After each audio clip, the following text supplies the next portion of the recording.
Iglesia, Palabra y Poder lo invita a escuchar este mensaje, el cual transformará su vida. Desde la oportunidad de conocer la verdad, y la verdad lo hará libre.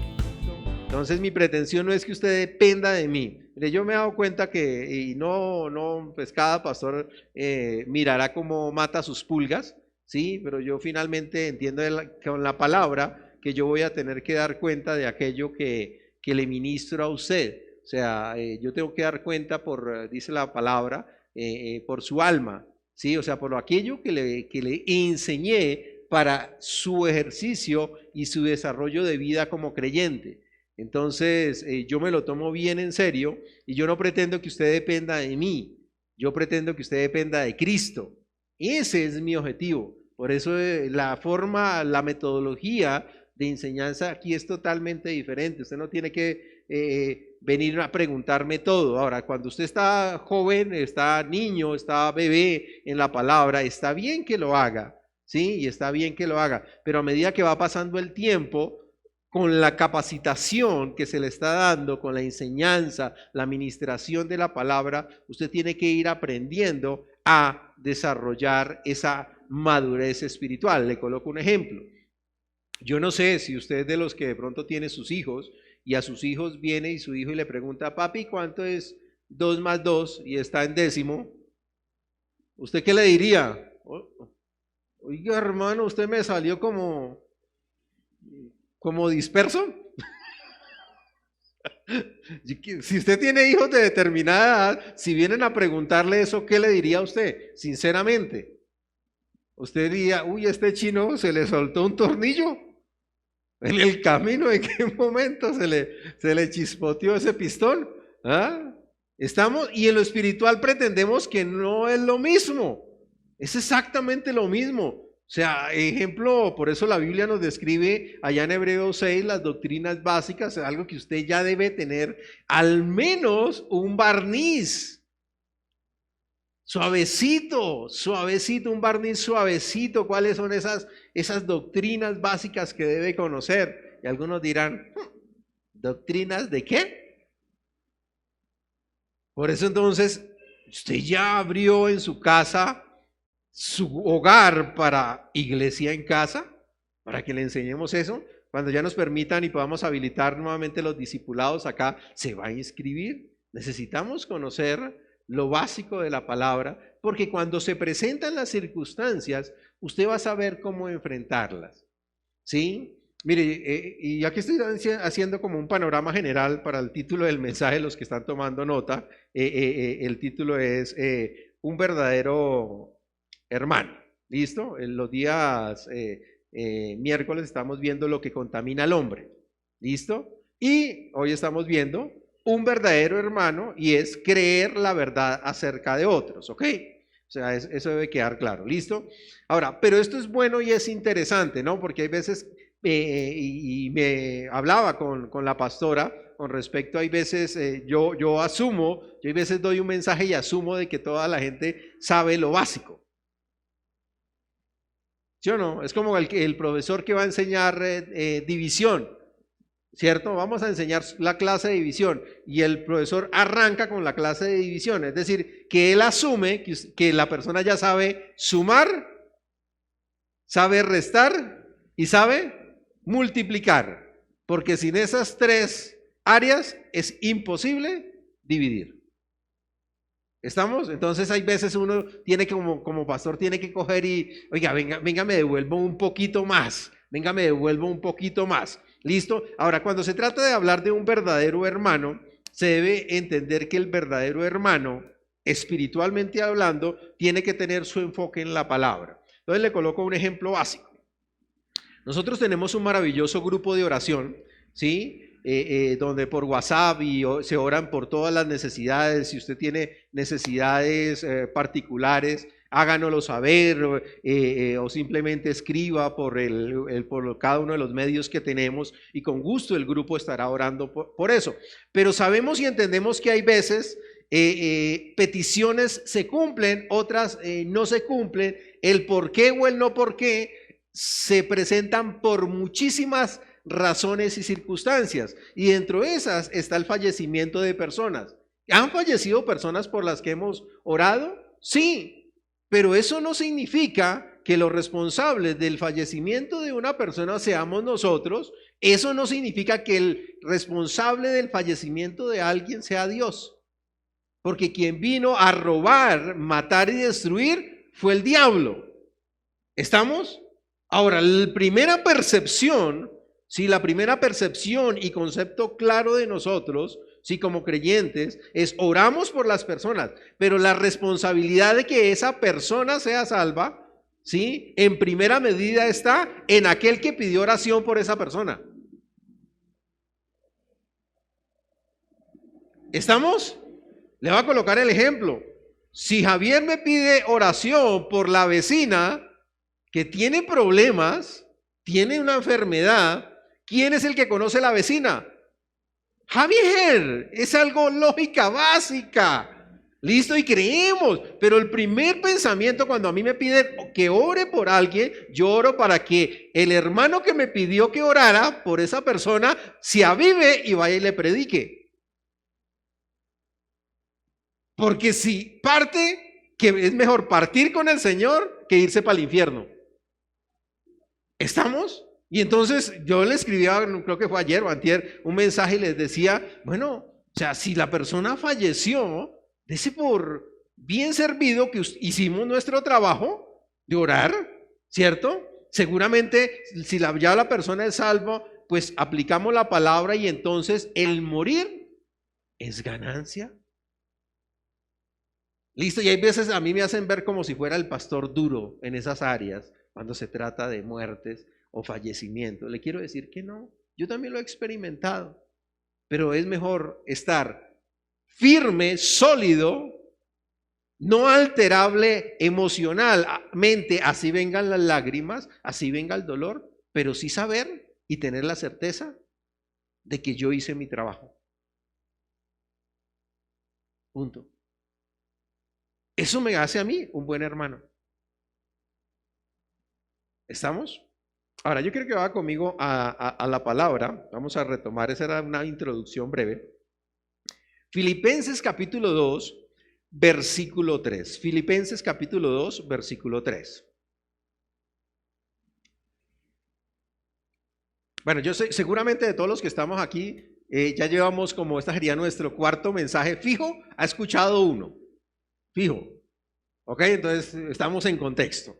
Filipenses capítulo 2, versículo 3 nos dice: nada hagáis por contienda o por vanagloria, antes bien con humildad, estimando cada uno a los demás como superiores a mí mismo o a él mismo. Ok, entonces, primera regla general para poder establecer si soy un buen hermano. Entonces, recuerde, está desde el ámbito natural, pero también desde el ámbito espiritual. Y el enfoque particular es el ámbito espiritual. Entonces, debemos estimar a toda persona como superiores a nosotros mismos. ¿Cómo vamos con ese trabajo? Es un trabajo que se desarrolla permanentemente. ¿Cómo soy o cómo llego a tener la capacidad de ver, percibir y experimentar que mi hermano es superior a mí mismo? ¿Ok? Por eso es que debemos caminar como Jesús anduvo, lo que nos dicen en Primera de Juan. ¿Sí? Si alguien dice que es discípulo, es creyente, dice, ande como Jesús anduvo. Y Jesús andó como si todos fueran superiores a él mismo. ¿Cómo así, pastor? Pero tenía discípulos, lo seguían. Pero él expresó cómo era la manifestación, ¿sí?, de que alguien era superior a él. Por eso él dijo, yo no vine a que me sirvieran, sino a servir. Me pongo en servidumbre, dijo Pablo. Golpeo mi cuerpo y lo pongo en servidumbre. ¿Ok? Entonces, una de las expresiones para poder entender si soy un verdadero hermano es aquel que sirve. Es aquel que sirve. Es aquel que sirve. Ahí sería bueno un amén. Es aquel que dispone para servir. ¿Listo? Sin ánimo a veces de molestar, pero normalmente uno forma como un mayor servidor a los segundos hijos. Porque con los primeros, ahora no es una regla general, ¿no? Pero suele suceder así, que los primeros les hacen todo. Y si viven con las abuelas, peor. Excúsenme las que son abuelas, más alcahuetas. Ay, es que el niño le recogen hasta los calzoncillos, allá del baño, ya todos poposeados, y les recogen. Y en cambio el segundo, hacen lo que no hicieron con el primero. Y el segundo suele ser el que más ayuda en la casa, más colabora, etcétera, etcétera. No sé si es una regla general, pero yo lo he podido observar e inclusive también lo he experimentado, ¿sí? Por el hecho de tener 2 hijos, ¿correcto? Ahora, todavía es tiempo de cambiar eso con nuestros hijos. Mientras vivan en la casa, se someten a las reglas de la casa. Y las reglas de la casa, yo sé que usted y yo tenemos el mismo concepto. Coja su Biblia, por favor. Diga conmigo, yo soy lo que la palabra de Dios dice que soy. Yo tengo lo que la palabra de Dios dice que tengo. Y yo puedo hacer lo que la palabra de Dios me dice que puedo hacer. Amén. Y entre eso está educar a nuestros hijos. Amén. Gloria a Dios. Entonces, nos formamos como verdaderos hermanos sirviendo. No hay otra manera. Ahora quiero que vayamos por favor a la palabra. Vaya conmigo por favor a Romanos capítulo 6, versículos 9 al 14. Romanos 6, 9 al 14. ¿Listo? Gloria a Dios. No le voy a hacer un resumen tan grande, sino aquí nos quedamos. ¿Listo? Pero siempre tengan en cuenta que dentro de nuestro desarrollo espiritual, en experimentar el ser hermanos, debemos saber si nosotros estamos aportándole a la edificación que hace Dios en el cuerpo de Cristo o somos edificadores de Satanás. O sea, ¿edificamos para Dios o edificamos para Satanás? ¿Listo? Entonces, no hay otra manera. La Biblia nos llama a ser edificadores de Dios, porque somos hermanos. Y normalmente entre los hermanos se ayudan, a veces se pelean, pero siguen siendo hermanos, etcétera, etcétera. Y normalmente se mantienen unas familias unidas. En lo espiritual o en la iglesia debe ser exactamente lo mismo. Pero hoy en día vemos hermanos que mantienen agarrados eternamente. Sí, o sea, eso es complejo, ¿no? Y es que estoy bravo con mi hermano y es que me miró feo y esa Erika verde tiene los ojos y eso, mejor dicho, y eso, unas peleas, unos rollazos, y uno dice, Dios mío, ¿a qué horas entenderán que somos miembros de una familia? O sea, ¿qué problema puedo yo tener con usted que me haga despreciarlo a usted? La pregunta es esa. No, pues, pastor, yo soy delicado. No, pues, aplíquese pomada, hermano. Si es muy delicado, crema número cato.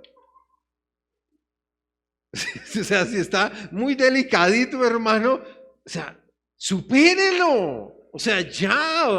O sea, yo no comprendo, o sea, por eso es que la iglesia cuerpo de Cristo en la época actual es tan volátil. O sea, una medio rosa y entonces ya queremos generar los problemas. O sea, estamos mostrando lo infantiles que somos. O sea, somos demasiado infantiles para nuestra vivencia como cristianos. O sea, no aguantamos media. Sí, yo he conocido cristianos aún, ahora los entiendo algunos, que ejemplo, se han querido ir, gente de acá se ha querido ir y aún muchos se fueron, que porque mi esposa, que los que la conocen saben que es bien despistada, no lo saluda, pero cuando usted la conoce un poquito, sabe que lo puede saludar en un rato hasta 5 veces. Como hay veces que, serio, que usted pasa y ella va para adelante y no lo saluda, serio, se han ofendido. Como hay personas que dicen, pastor, ¿será que la pastora está brava? Y entonces yo me río y les explico el por qué, ¿sí? Y entonces, bueno, y se dan cuenta y no es sino observarla un ratico. Serio, conmigo también ha pasado lo mismo, aunque yo soy un poquito más centrado y por eso me gusta ubicarme en determinado lado. Pero hay cositas, detalles particulares que la gente está permitiendo dañar su crecimiento y la unidad. Usted se imagina que yo llegara a la casa, como hay veces pasa, llega un afanado y no saluda a su esposa. ¿A alguien le ha pasado?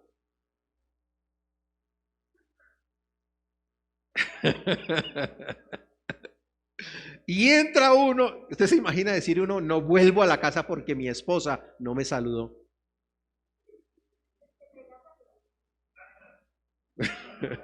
Entonces ya comenzaron a ver toses y ya para los que van a observar después el video no es por nada de enfermedad, solo ustedes son codazos vas, codazos vienen, pero es exactamente lo mismo, no, la familia sigue, pues pregúntele, ¿y por qué no me saludaste? Ay, perdón. Ya hay veces se pueden solucionar los problemas tan fáciles que nosotros simplemente permitimos agrandar bobadas de manera amplia. ¿Estamos? Pastores, este culto está hoy como raro. No, está práctico, está sencillo. Está sencillo. El evangelio es sencillo. Yo no me imagino allá Jesús. Bueno, ya me salí un poquito, pero ya leemos Romanos 6. Yo no me imagino Jesús después de que Pedro lo negó 3 veces. ¿Cuántos se hubieran aguantado eso? ¿Cuántos se aguantarían eso? Jesús le pronosticó, Pedro, me vas a negar 3 veces. Antes de que cante el gallo, cambiémoslo, antes de que suene el timbre. me vas a negar, vas a maldecir que me conoces. Y efectivamente sucedió. ¿Y qué ocurrió después de todo eso? ¿Qué ocurrió con Pedro? Uno de los más grandes apóstoles. Ahora, no significa que haya más grandes, más pequeños, no, simplemente cada uno tenía su llamado particular, pero fue uno de los más notorios. ¿Estamos? Y entonces no fue que resucitó Jesús y ahorita sí, Pedro, ahorita sí me voy a desquitar por tráfuga. No. Le dijo, Pedro, ¿me amas? Y Pedro, sí, Señor, yo lo amo. Pedro, ¿me amas? Sí, Señor. Pedro, ¿me amas?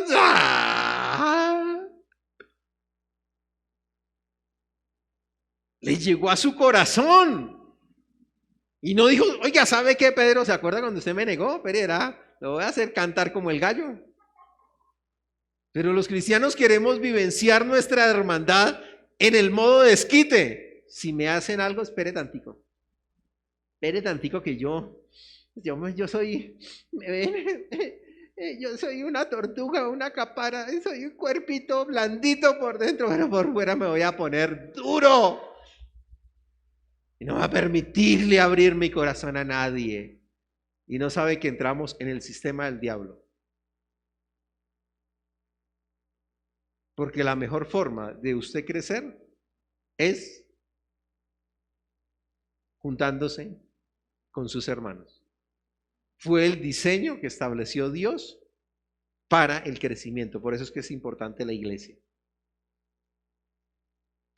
Creo que fue Gigi Ávila, si no es exactamente, fue un predicador duro de hace un tiempo, de hace mucho tiempo. Alguien mató a su hijo o hija, algo así. Mató a un hijo, mejor dicho. La pregunta es, ¿cuántos perdonarían eso? Este tipo fue y levantó, le predicó a ese muchacho,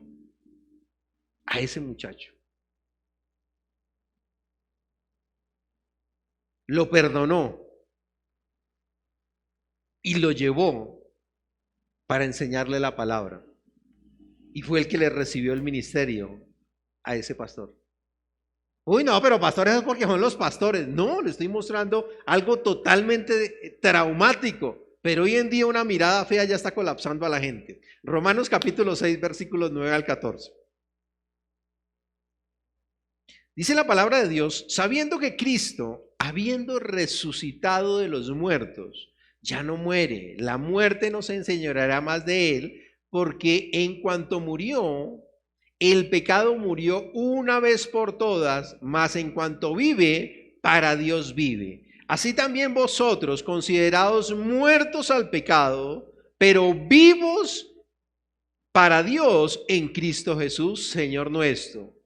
No reine pues el pecado en nuestro cuerpo mortal, de modo que lo obedezcáis en sus concupiscencias, ni tampoco presentéis vuestros miembros al pecado como instrumentos de iniquidad, sino presentaos vosotros mismos a Dios como vivos de entre los muertos, y vuestros miembros a Dios como instrumentos de justicia, porque el pecado no se enseñoreará de ustedes, pues no estáis bajo la ley, sino bajo la gracia. Diga conmigo, gracias Dios, porque yo no estoy bajo la ley, sino bajo la gracia. Esta debería ser una confesión diaria suya. Una de las formas de aniquilar el pecado es comenzar usted a establecer esta forma de vida mediante sus palabras de manera diaria. Gracias Dios porque yo no estoy bajo la ley, sino bajo la gracia. Amén. Ahora, ¿qué tan lejos me permito que alguien me haga sentir alejado de Dios? Pregúntese por un momento eso. ¿Qué tanto se permite usted sentirse que con la ofensa de alguien, con los comentarios de alguien, usted se sienta alejado? ¿Qué tanto? ¿Qué tanto se permite? ¿Listo? No, pues pastor, yo estoy enojado con alguien de la iglesia y lo primero que pienso en ¿qué es? En no venir a la iglesia. Yo por eso cada rato le digo a la gente, tengan cuidado que en algún momento de su historia, en palabra y poder, va a llegar a no quererme tanto como me quiere ahora. Se va a enfrentar con eso. Se va a enfrentar con eso porque previamente se tuvo que haber enfrentado en un encuentro con su relación con Dios. Y entonces el siguiente culpable se llama el pastor, porque el pastor es el que le expulga a usted y le dice la verdad conforme a la palabra, le guste o no le guste. Entonces el siguiente responsable es el pastor. Y ni qué decir el resto de hermanos. Entonces por eso la opción de la gente es, me voy porque aquí no me entienden, me voy porque aquí no me quieren, me voy porque soy tan inmaduro que no he aprendido a afrontar mis problemas. Lo primero que tengo que es solucionar mi comunión con Dios, mi comunión no tanto conmigo, con el Señor a través del cuerpo de Cristo, es el entendimiento de la cruz. El palo vertical significa mi relación con Dios y la única forma de sostener el palo vertical el palo horizontal es arreglo el palo vertical y sostengo el palo horizontal, que significa mi relación con todos los hermanos. Eso lo incluye conmigo. Gracias por esos amenes. Y entonces por eso conocemos a tantos hermanos que posiblemente usted conoce, que los podríamos llamar Julio. Y pasó una supermoto. Se llaman Julios Iglesias. O sea, eso viven de iglesia en iglesia. Alguien dijo, lo podemos llamar mi sangre. Recorren todo el cuerpo de Cristo. En todos lados, eso viven paseando para lado y lado. O sea, tratando de buscar iglesia perfecta. Y le quiero decir que iglesia perfecta no hay, no la va a encontrar. Pastor, ¿usted quiere decir que aquí no somos los mejores? Estamos trabajando para ser cada día mejor, pero no somos los mejores. ¿Aquí hay fallas? Sí, como también las tiene usted. ¿Y en otros lugares van a encontrar fallas? Sí, y la demora es que llegue usted y se la tira. Ay, pastor, eso me ofendió. Pues ya sabe el mensaje.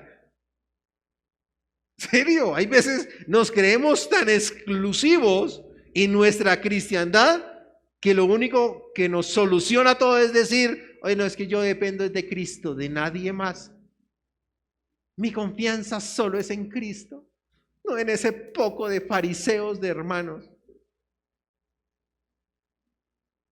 ¿Perdón? La Biblia me dice que quien no ama al hermano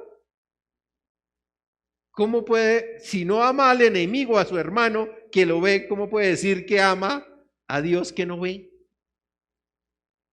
Seamos bíblicos de manera completa, de manera absoluta. Amén. Hebreos capítulo 10, versículo 22. Hebreos capítulo 10, versículo 22. Nos dice la palabra de Dios. Dice, acerquémonos con corazón sincero, en plena certidumbre de fe, purificando los corazones de mala conciencia y lavados los cuerpos con agua pura. Lavados los cuerpos con agua pura. Entonces nos dice, acerquémonos con corazón sincero. La pregunta es, ¿Dios nos conoce como hijos? ¿Nos conoce bien? ¿Cierto? La pregunta es, ¿cuántos de aquí hemos intentado ser hipócritas con Dios? La demora es que usted dice, Dios me entiende, ya la embarró. Ya tiene por ahí algo embolatado. ¿Sí o no? Es que yo hice esto, pero Dios me entiende. Mire, dicen los jóvenes, grave, o sea, nada que hacerle. O sea, uno a veces es tan iluso, y es más, esto está en los registros bíblicos de cada uno de estos maravillosos hombres de Dios haciendo exactamente lo mismo. O si no, con los que les gusta la historia bíblica, cuando David pecó con Betsabé, ¿sí? Le tocó Dios mandarle el profeta y contarle toda una historia para que David dijera, oiga, sí, el Señor, sí. Tenemos el primer rey que escogió Dios, que fue Saúl. No, es que el pueblo me incitó. Tenemos a Moisés, denominado el amigo de Dios. El amigo de Dios. David es un hombre conforme al corazón de Dios. Moisés es catalogado como el amigo de Dios. Le dice Dios, háblele a la peña para que salga agua. Y el otro fue y la golpeó. Y no solo una, sino 2 veces. La pregunta es, ¿nosotros tendremos diferencias?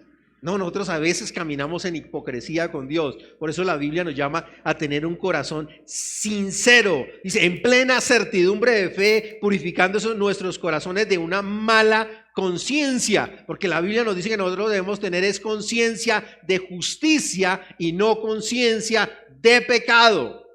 Recuerden el tema, ¿no? Estamos hablando de un verdadero hermano. Es decir, el enfoque está en aprender a entender a los demás. Y cuando yo logre entender a los demás, voy a comenzar a entenderme a mí mismo. Y de lo que siembre, eso es lo que voy a recoger. ¿Estamos? O sea, esto es algo realmente maravilloso, porque hay veces, o sea que yo tengo que aguantar todo lo que me hagan. No, no se preocupe, porque quien establece la ley de la siembra y la cosecha es Dios. Y Dios dice que todo lo que el hombre siembre, eso es lo que va a recoger. ¿Estamos? ¿Cuántos quieren sembrar misericordia para recoger misericordia? ¿Usted cuándo necesita la misericordia? Todos los días, pero normalmente cuando la embarra o cuando está en un momento difícil. ¿Es así o no es así? Ah, bueno. Entonces seamos sembradores de misericordia hacia los demás. Seamos sembradores de ser pacificadores hacia los demás. Seamos sembradores de amor hacia los demás, para que cuando llegue un momento donde nosotros nos chispoteemos, nos pase como más o menos como un maíz pira, ¡pum!, toteamos, recibamos eso. ¿Estamos? Yo pensé que este culto iba a ser hoy más popular. No importa. Lo importante es que aquí queda grabado en video, en audio, y queda grabado en el cielo. Amén. ¿Listo? Ahora, la palabra de Dios nos dice en Juan 3:20 que si nuestro corazón no nos reprende, confianza tenemos en Dios. ¿Listo? Si quiere, colóquemela, por favor, que voy a hablar un momentico de eso. Primera de Juan 3:20.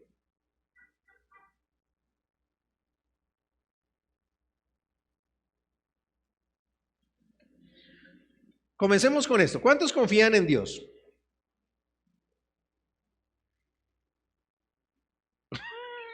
¿Cuántos confían en Dios?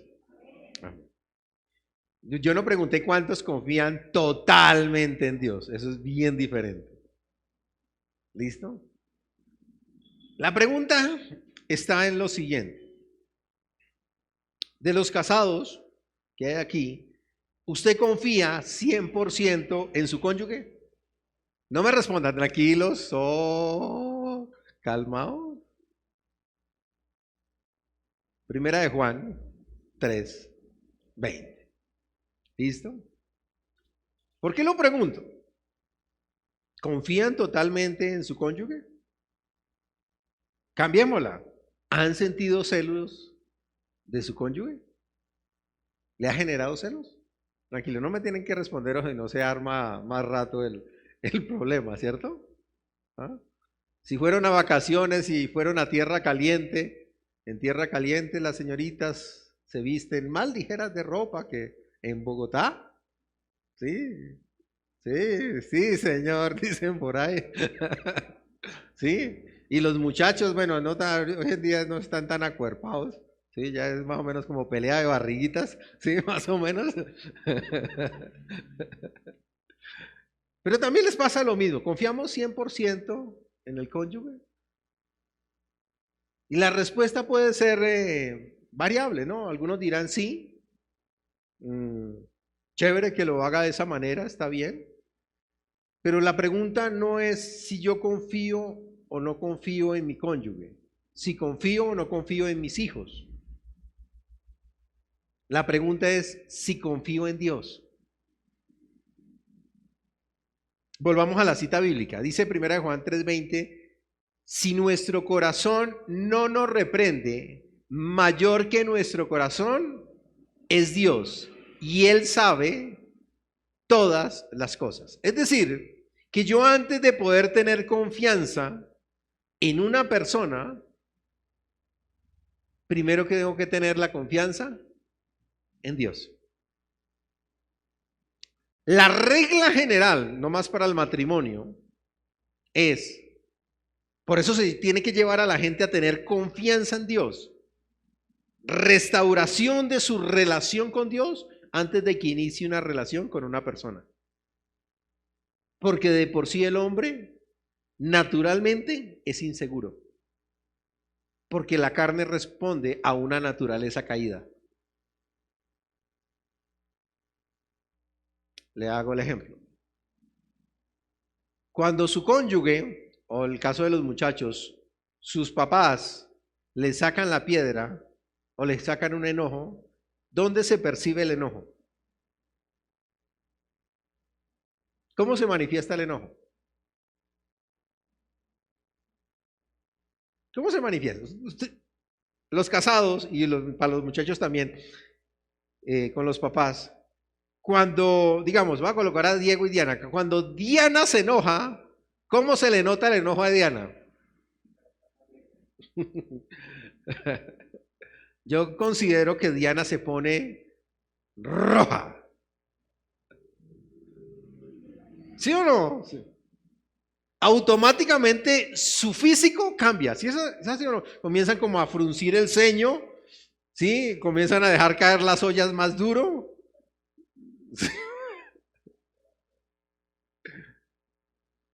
Sí, no, solo me pasa a mí con Nancy. Sí. Y cuando está bravo el cónyuge, como que uno de una vez automáticamente la carne se involucra. Es decir, que en el enojo hay más carne o está en preeminencia la carne que mi espíritu. ¿Es así o no es así? ¿Correcto? Ahora, mi trato con mis hermanos, cuando me sacan la piedra, ¿cómo debe ser? ¿Una respuesta en carne o una respuesta en espíritu? ¿Estamos? Es exactamente lo mismo. O sea, no hay otra manera. Por eso, si nuestro corazón no nos reprende, no dice, si nuestra carne o nuestra parte emocional no nos reprende, O sea, queremos tratar de vivir una vida espiritual guiados por la carne y no funciona. Y hay veces la gente lo que dice es, no, Dios entiende mi corazón. Usted lo que está diciendo, yo quiero que Dios entienda lo carnal que soy. Porque estoy tan ofendido carnalmente y me duele tanto que quisiera destruir el mundo del daño que me han hecho, que quiero que Dios se encargue para que yo quede bien. O sea, soy un hipócrita.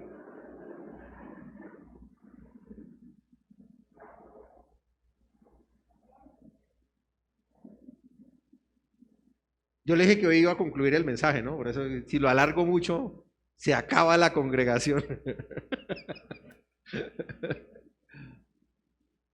¿Estamos? Sin mi corazón. Está hablando de la parte más adentro que hay en nosotros, donde no hay hipocresía. Por eso le menciono, donde Dios ya lo ha tratado a usted y le ha enviado 1, 2, 3 personas, profetas, mejor dicho, usted va mencionando los ejemplos que le di, para que usted caiga en sí y pueda decir, oiga, sí, estoy caminando carnalmente y no estoy entendiendo que el principio de Dios es aprender a perdonar a todo mundo, a toda persona, porque debo estimar a mis hermanos como superiores a mí mismo. O sea, ¿de qué manera lo puedo servir? Yo me hace acordar que hace un tiempo decía, si alguien le saca la piedra, el siguiente domingo tráigale un chocolate. Yo me acuerdo que hace mucho tiempo lo decía. Tráigale una chocolatina, pero pastor, y hágasele al lado de esa persona que usted definitivamente de pronto llegó y allá, Martica, estoy tan enojado con Martica. Dios mío, ¿sabe qué? Dios mío, sí, Señor, estoy enojado con Marta. Marta, mejor dicho, cafés tiene los ojos. Señor, Dios mío, pero es que estoy que no me aguanto. Señor, ayúdame. Señor, ayúdame, yo no puedo tener resentimiento. Eso no es de un hijo y ella es mi hermana, Señor. ¿Y sabe qué? Señor, aparte de todo, voy a pasar el resto de la eternidad con ella. Y de fijo me la pones de vecina. De fijo yo soy el brazo y ella es la articulación.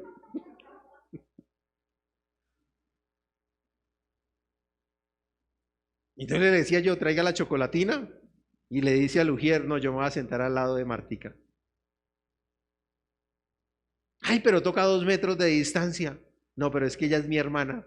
Me hace una sillita junto a ella. Pero pastor, ¿y si Marta me mira feo? Tranquilo, usted está haciendo su trabajo, que Dios hace el suyo. Mire, la iglesia cristiana, por eso nos llevan ventaja a los católicos.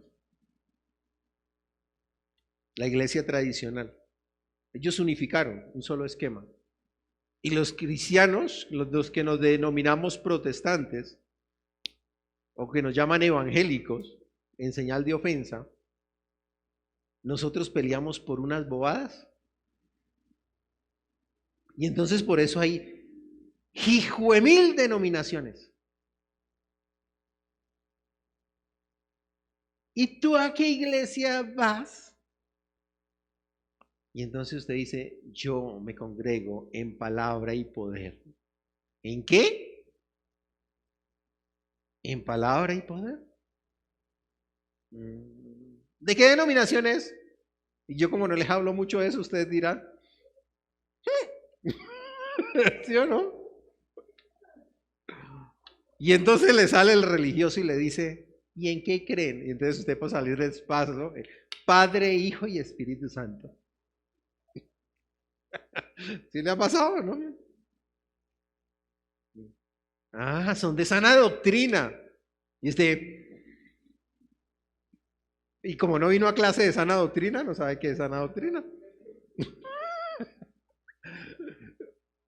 Entonces piensa que la gente piensa en la calle que sana doctrina es predicar Padre, Hijo y Espíritu Santo. Ah, o sea que la Iglesia Católica también es sana doctrina, porque creen en el Padre, en el Hijo y Espíritu Santo. Es más, le puedo decir el credo, o tal vez usted me lo pueda decir. Entonces son sana doctrina. Ah, y peleamos por una cantidad de cosas. Entonces, ¿y usted ya se bautizó? Ah, no, si no fue en río, no vale. No vale, porque si no los pecados no corrieron. Usted, no, a mí me bautizaron en una piscina allá adentro. No, eso quedó ahí encapsulado ahí en el plástico. Se le devolvieron. Y arman unos rollos, mi hermano, y vemos congregaciones, buenas congregaciones, buenos pastores, buenos hermanos, peleando por bobadas. La pregunta es, oye, ¿tú crees en que Cristo es tu Señor y tu Salvador? Amén. Y tú le preguntas, ¿tú crees que Cristo es tu Señor y tu Salvador? Sí, somos hermanos. ¿Y vamos a pasar con ellos el resto de la eternidad? La diferencia está en el entendimiento de la doctrina general establecida en la palabra. ¿Sabe qué es la doctrina general?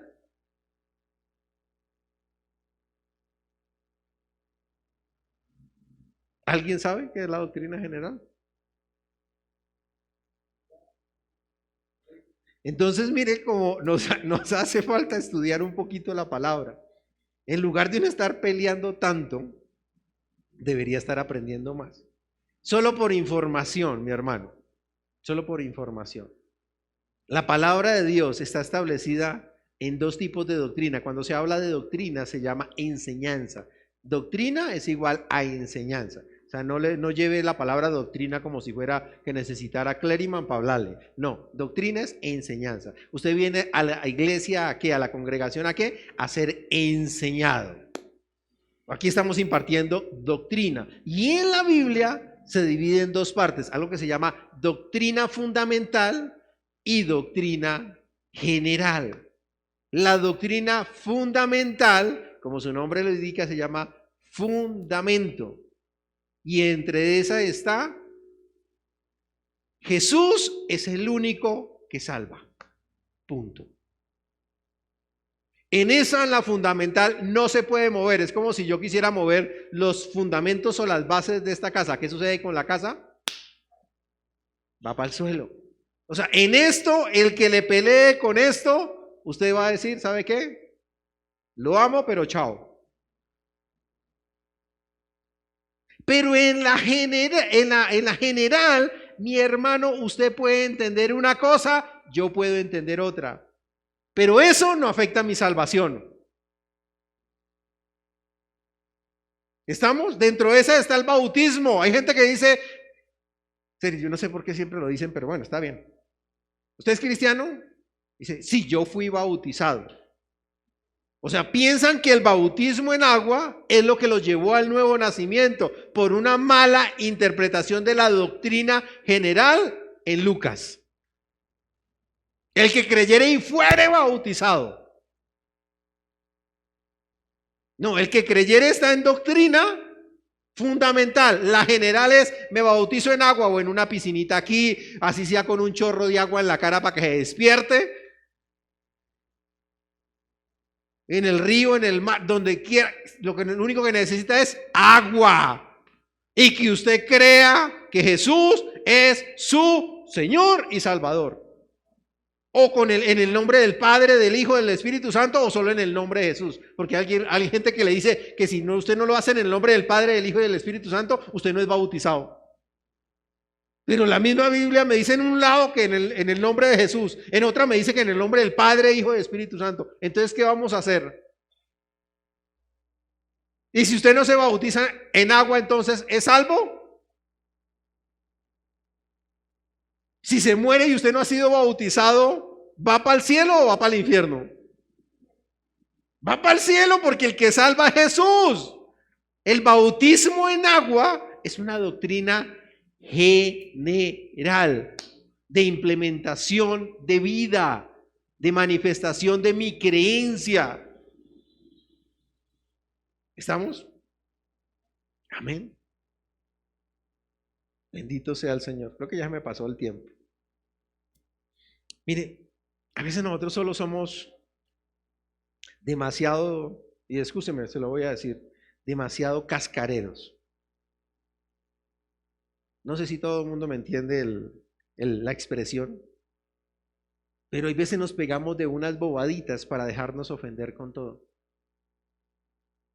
Somos tan fácilmente ofendibles que solo nos convertimos en puros edificadores de Satanás. Porque dice la palabra aquí, o sea, el diablo vino para robar, matar y destruir. ¿Quién es el acusador de los hermanos? El diablo. Y hay veces los cristianos acusan a los hermanos con Raimundo y todo el mundo. Eso parece más o menos como los niños del colegio. Es que mire que me empujó, para que la profesora castigue al otro. Lo mismo. No, dejemos de ser tan inmaduros en nuestro caminar como cristianos. Más bien, si quieren, les presto mi idea de la chocolatina. Yo recibo chocolatinas para cuando se ofenda conmigo. Preferiblemente Hershey.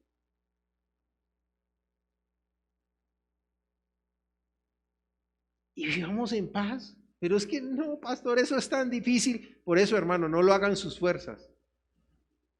Comience a tener comunión con Dios y se dará cuenta que este palo horizontal es más fácil sostenerlo. Cuando usted establece su relación como debe ser con Dios. Amén. Para más mensajes como este, suscríbete a nuestro canal de YouTube, Iglesia, Palabra y Poder.